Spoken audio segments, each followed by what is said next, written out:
గణేశాయ నమః. శ్రీ సరస్వత్యై నమః. శ్రీ గురుభ్యో నమః. భక్తులారా, వ్యాసప్రోక్త భాగవత మహాపురాణం యథాతథంగా చెప్పుకున్నాం. ఇందులో భాగంగా నిన్నటి వరకు మనం 8 స్కందాలు పూర్తి చేసి 9వ స్కందాన్ని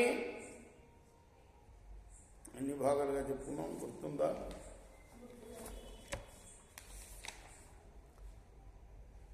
ముప్పై 7 భాగాలుగా చెప్పుకున్నాం. ఈ రోజున 38వ భాగాన్ని చెప్పుకున్నాం. చెప్పుకునే ముందు వ్యాస భగవాను ప్రార్థన చేసుకుందాం. వ్యాసాయ విష్ణు రూపాయ వ్యాస రూపాయ విష్ణవే నమో వై బ్రహ్మనిధయే వాసిష్ఠాయ నమో నమః. ఆంజనేయం మహావీరం బ్రహ్మ విష్ణు శివాత్మకం తరుణార్క ప్రభంశాంతం ఆంజనేయం నమామ్యం. సదానంద వృక్షస్య మూలాధివాసాత్ సుధాశ్రావిణం తిక్తమప్యప్రియంతం తరుం కల్పవృక్షాధికం సాధయంతం నమామి ఈశ్వరం సద్గురుం సాయినాథం. శ్రీ సుఖ ఉవాచ నిమిరిక్ష్వాకుతనయో వశిష్టం అవృతర్ద్విజం ఆరభ్య సత్రం సోప్యాః శక్రేణ ప్రాగృతోస్మి భో. సుఖ మహర్షి ఇలా అంటున్నాడు. నిమి ఇక్ష్వాకుడి తనయుడు కదా, నీకు తెలుసు కదా. అతడు ఒక యజ్ఞం చేయదలచి ఋత్విజుడిగా ఉండటం కోసం వశిష్ఠుడిని ప్రార్థించాడు. అప్పుడు ఆయనతో వశిష్ఠుడు అన్నాడు, నిమి మహారాజా, ఇంద్రుడు తన చేయబోయే యాగానికి నన్ను పిలిచాడయ్యా. అందువల్ల అది పూర్తిగా ఇచ్చిన తర్వాత నీ దగ్గరికి వచ్చి నీ దానిలో ఋత్విజుడిగా ఉంటాను, అంటే ముందు దానికి వెళ్తాను, నీ దానికి రాలేను అని మర్యాదగా చెప్తున్నాడు అన్నమాట. అయితే అంతవరకు నువ్వు ఆగు, అంటే నీ యాగాన్ని ప్రారంభించవాకనే అర్థం. వశిష్ఠుడు అంటే ఎవరు? వాళ్ళ పురోహితుడు. పురోహితుడు చెప్పిన మాట వినాలి కదా. ఆ తర్వాత నిమి చక్రవర్తి ఏమీ పలకలేదు, మారు పలకకుండా తన్ నిర్వ్యత్య గమిష్యామి తావన్మాం ప్రతిపాలయ తూష్ణీమాసైద్ గృహపతి సోపీంద్రస్యాకరోన్ముఖం. ఆయన వెళ్ళిపోయాడు. ఎవరు? వశిష్ఠుడు వారు ఇంద్రుడి యాగాన్ని నిర్వహింపచేయటానికి. నిమిశ్చలమిదం విద్వాన్ సత్రమారభతాత్మవాన్ ఋత్విగ్భిరపరైర్తావన్ నాగం అద్యావతా గురు. అప్పుడు నిమిచక్రవర్తి ఏం చేశాడంటే, ఈ జీవితం అనేది ఎప్పుడు పోతుందో తెలియదు, క్షణభంగురం కదా, ఏ క్షణాన పోతానో తెలియదు. కాబట్టి గురువు రాక్ కోసం నిరీక్షిస్తే అది తగని పని అవుతుంది అని తలపోసి మిగతా ఋత్విజుల యొక్క సమక్షంలో ఆ యజ్ఞ కార్యాన్ని ప్రారంభించేశాడు. అంటే గురువుగారి ఆజ్ఞను ధిక్కరించినట్టే లెక్క కదా.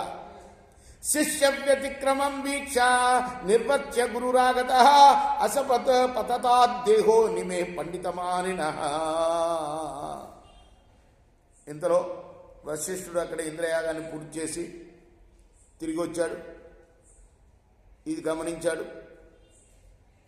తమ మాటను నిర్లక్ష్యం చేయటం వల్ల కోపం వచ్చింది ఆయనకి. ఓరి, నువ్వు పాండిత్య గర్వంతో నా మాటను పెడచెవిన పెట్టావు, నా పట్ల నిర్లక్ష్య వైఖరి ప్రదర్శించావు, కాబట్టి నువ్వు ఈ దేహాన్ని కోల్పోదువుగాక అని శపించేశాడు.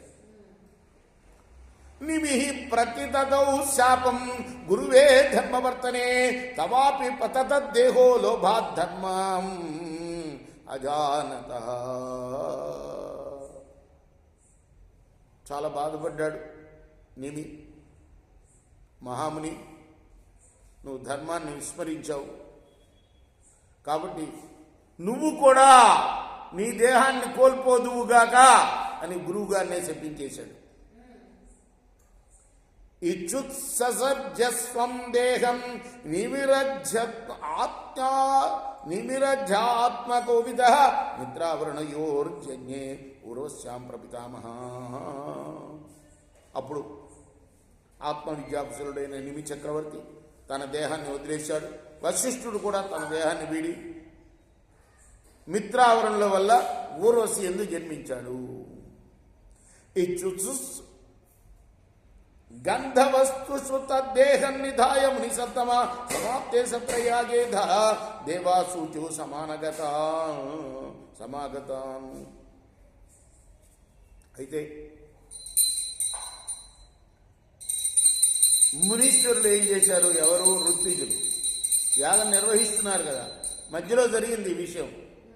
ఆ దేహాన్ని, నిమి దేహాన్ని గంధ తైలాల యందు పరిమళ ద్రవ్యంతో భద్రపరిచి యాగాన్ని పూర్తి చేశారు. ఆ యాగానికి ప్రత్యక్షంగా వచ్చేవాళ్ళు అప్పుడు దేవతలు కదా. కాబట్టి ఆ దేవతలతో అన్నారు, మహాత్ములారా, రాజ్ఞో జీవతు దేహోయం ప్రసన్నా ప్రభువో యది తదేచ్యుక్తే నిమి ప్రాహ మా భూమి మే దేహబంధనం యశయాగం న వాంఛంతి వియోగ భయకాతరా భజంతి చరణాం భోజం మనయో హరిమేధస దేహన్నా వరురుచ్చేహం దుఃఖ శోక భయావహం సర్వత్రాశ్చయతో మృత్యుర్ మత్స్యానాం దకే యథా అన్నారు వాళ్ళు. మహాత్ములారా, మీరు సర్వసమర్థులు, మీరు ప్రసన్నులైతే నిమి చక్రవర్తి యొక్క ఈ దేహం తిరిగి ప్రాణాలని పొందుగాక. దేవతలతో అంటున్నారు, యాగానికి వచ్చిన దేవతలతోటి. అప్పుడు దేవతలు తథాస్తు అన్నారట. అప్పుడు నిమి అన్నాడు, నాకు ఈ దేహబంధం వద్దు, మానవులు దేహ సంబంధం ఉన్నంత వరకు అది ఎప్పుడు పతనమగునో అని భయపడుతూనే ఉంటారు, అనుక్షణం భయపడుతూనే ఉంటారు కదా. బుద్భుతప్రాయం అంటారు కదా, ఏ బుడగలాంటిది ఈ శరీరం. అందువల్ల శ్రీహరి యందు భక్తితత్పరులైన మునులు దేహ సంబంధం కోసం అరులు చాచగా శ్రీమన్నారాయణుని ధ్యానిస్తూ మోక్ష ప్రాప్తిని కాంక్షిస్తారు. జలముల్లో జీవించుతుండే మత్స్యాలకు ఇతర జంతువుల వలన ఎల్లప్పుడూ మృత్యుబాధ తప్పనట్లు దేహదారులకు నిరంతరము మృత్యుభయం వెంటాడుతూనే ఉంటుంది. అందువల్ల నేను సర్వదా దుఃఖ భయాలకు మూలమైన ఈ దేహాన్ని ఎంత మాత్రం కోరుకోను అన్నారు. మిగతా కదా రేపు మనం కొనసాగిద్దాం. కృష్ణార్పణంస్తు, సాయి కృష్ణార్పణంస్తు. శ్రీ సద్దానంద సద్గురు సాయినాథ్ మహారాజ్ కీ జయ. జయ కోరా హారతి ఇదిగో సద్గురునాథ్.